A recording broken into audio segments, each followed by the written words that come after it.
Lalu bagaimana membaca langkah politik dari PDIP khususnya Hasto Kristianto pasca mendapat hadiah amnesti dari Presiden Prabowo Subianto? Kami membahasnya bersama dengan analis politik sekaligus Direktur Eksekutif Parameter Politik Mas Adi Praitno. Selamat petang Mas Adi. Selamat petang. Mas Adi, kalau dukungan untuk pemerintah oke lah sering disampaikan oleh PDIP. Tapi kalau ditanya bergabung ke pemerintah pasca Hasto mendapatkan hadiah amnesti dari Presiden Prabowo, kemungkinannya seperti apa?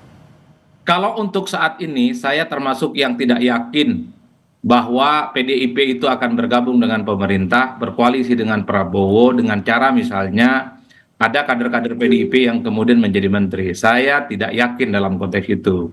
Yang ada saat ini adalah PDIP tetap menjaga jarak, berada di luar kekuasaan, tapi tidak menyebut dirinya sebagai oposisi, tapi menjadi mitra strategis dengan cara menjadi partai politik penyeimbang. Nah, ini yang menarik menurut saya ketika bicara tentang PDIP sebagai penyeimbang, satu sisi akan mendukung secara penuh kebijakan-kebijakan politik strategis dari Prabowo, tapi PDIP juga berkomitmen dan berjanji. Kalau ada kebijakan yang dinilai bertentangan dengan ideologi Pancasila, menimbulkan ketidakadilan sosial, termasuk juga misalnya ada perilaku hukum yang tidak berkeadilan, PDIP berjanji akan memberikan kritik secara terbuka. Bagi saya adalah salah satu sikap yang cukup moderat yang dipilih oleh PDIP hari ini jika dibandingkan dengan ketika di eranya Pak SBY. Kita tahu ketika SBY jadi presiden dua periode, 2004, 2009, 2009, 2014, PDIP langsung menyatakan diri sebagai partai oposisi. Hampir setiap saat dan hampir setiap kebijakan-kebijakan politik SBY bagi PDIP itu dikritisi dan kemudian menimbulkan konfrontasi yang tidak berkesudahan. Karena memang kita tahu ada jarak psikologis memang antara SBY dengan Mega, antara Partai Demokrat dengan PDIP itu kan tidak akur. Tapi ketika bicara dengan Prabowo Subianto, saya kira semua persoalannya agak berbeda. Secara personal, Prabowo dengan Megawati baik-baik saja, dan secara politik antara Gerindra dan PDIP bahkan diklaim sudah seperti kakak dan adik. Jadi di situ yang kemudian saya tafsirkan. Kalau kita bahasakan dengan bahasa anak muda saat ini seperti teman tapi mesra. Di luar tapi bersahabat cukup mesra dengan kawan-kawan yang ada di pemerintahan. Mas Adi, sorry saya potong. Apakah ini yang jadi pertimbangan dari PDIP ini salah satunya adalah kalau kita berbicara soal Prabowo yang tidak hanya menjalin komunikasi dengan Megawati dan juga PDIP, tapi juga dengan Joko Widodo? Kalau saya membaca rata-rata secara umum, memang DNA PDIP itu adalah di luar kekuasaan ketika kalah dalam pemilu. Khususnya kalah dalam pilpres. Karena di berbagai kesempatan misalnya elit-elit PDIP selalu menegaskan bahwa kalau kalah itu memang sebaiknya di luar dan menjadi check and balances sebagai upaya untuk menciptakan kekuatan politik yang seimbang. Dalam konteks itu memang harus kita apresiasi, Mas. Di tengah semua partai politik kecuali PDIP hari ini itu sudah menyatakan diri sebagai bagian dari koalisi pemerintah hampir 90%. Tentu yang dikhawatirkan oleh publik ini akan muncul apa yang disebut dengan bahaya dari sebuah stabilitas. Karena kalau 100% bergabung dengan pemerintah, orang bertanya, kira-kira siapa nanti yang akan bersikap kritis, protes ketika ada kebijakan yang tidak pro rakyat. Makanya ada angin segar sebenarnya ketika PDIP memilih menjadi partai penyeimbang. Satu sisi berkomitmen siap bekerja sama dengan pemerintah, tapi kalau kemudian ada kebijakan yang tidak pro rakyat, PDIP berjanji akan memberikan satu serangan yang cukup tajam dan kritis. Saya kira itu adalah kabar baiknya. Itu dari PDIP menurut Anda. Kalau Mas Adi melihatnya dari Gerindra sendiri atau dari Prabowo-nya sendiri, pengennya, maunya itu PDIP gabung, masuk ke pemerintahan atau cukup dukung dari luar aja? Ya, saya kira memang kalau melihat rata-rata secara umum mazhab politiknya dari Prabowo Subianto itu adalah mazhab gotong royong dan merangkul semua partai politik. Bahkan sejak terpilih jadi presiden, dilantik 20 Oktober 2024 yang lalu, Prabowo Subianto mengatakan akan merangkul semua pihak, merangkul semua kelompok, tentu sebagai upaya untuk melakukan kerjasama politik, membuat Indonesia menjadi bangsa yang hebat, menjadi bangsa yang kompetitif. Karenanya, rumus dasarnya adalah kerjasama dengan semua eksponen, rumusnya adalah menciptakan stabilitas politik.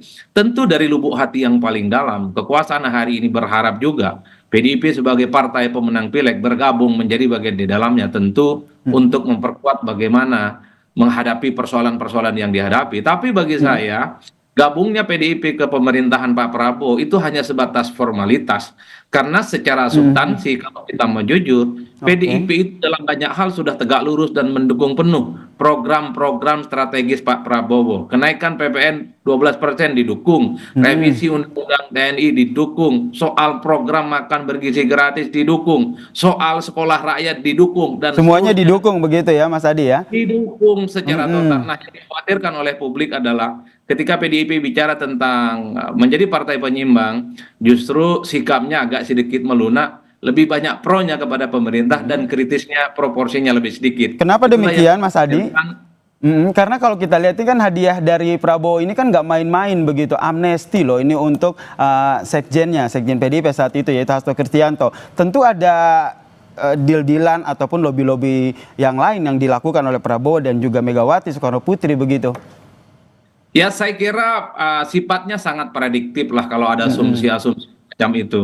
Karena kalau kita mau jujur sebenarnya secara prinsip, kan ada sekitar 1.116 orang yang diberikan amnesti, salah satunya Hasto dan kemudian Pak Tom Lembong yang diberikan Abolisi. abolisi. Iya, tapi memang yang selalu menjadi pembicaraan itu soal Hasto dan Tom Lembong karena ada argumen politiknya sebagai upaya untuk menjalin kerjasama, menciptakan harmoni politik sehingga tidak ada gonjang-ganjing dan kegaduhan yang tidak berkesudahan. Karena harus kita akui, Mas, bahwa sepanjang peradilan Pak Hasto dan Tom Lembong itu kan terjadi huru-hara dan gontok-gontokan bahwa baik Pak Tom Lembong ataupun Hasto itu kan dinilai nuansa politiknya jauh lebih kentara dibandingkan dengan persoalan hukum, sehingga pemerintah saat ini dan pemerintahan sebelumnya itu dikritik sedang mentarget dan melakukan kriminalisasi. Jadi wajar kalau kemudian ketika muncul amnesti dan kemudian abolisi, ini dianggap sebagai kado indah bagi PDIP dan kado indah bagi Tom Lembong dan para pendukungnya Oke, yang kado indah buat PDIP begitu ya amnesti ini. Kalau lihat dari PDIP, kemudian dari Prabowo, termasuk Gerindra. Kalau Mas Adi sendiri melihat partai-partai pendukung Prabowo sendiri melihatnya seperti apa? Sebagai sebuah ancamankah kalau PDIP gabung ke pemerintahan atau sebagai sebuah ini makin solid dong kita?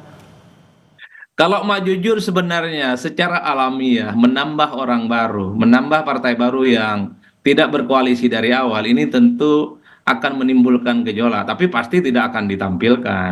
Karena orang-orang baru ini adalah orang-orang yang saya kira memang akan semakin banyak menempatkan posisi-posisi strategis nantinya di pemerintahan. Apalagi yang diajak itu adalah orang kaya seperti PDIP. Apalagi yang diajak itu adalah partai besar yang saya kira memang daya tawar politiknya pasti di atas Oke. rata-rata. Dibandingkan dengan partai yang lain, harus diakui partai sebesar PDIP sebagai partai pemenang pileg, kalau masuk menjadi bagian kekuasaan di dalamnya, tentu itu dikhawatirkan akan membuat partai-partai yang kecil, Baik. partai-partai yang lain yang sejak lama bersama dengan pemerintah, daya bergennya tidak terlampau kuat. Untuk apa Oke. bergen dengan yang lain kalau PDIP sudah bisa diajak bekerja sama dari dalam? Kita Kan itu nantikan sejak ya ini ya Mas Adi ya. Karena ini masih jadi tanda tanya kita semua, terlebih Hasto Kristianto ini juga belum mendapatkan posisi apapun dan posisi Sekjen PDIP juga masih kosong nih. Ini menarik untuk kita simak bersama seperti apa dinamikanya ke depan. Terima kasih Direktur Eksekutif Parameter Politik sekaligus analis politik telah bergabung bersama kami di Kompas Petang. Terima kasih Mas Adi.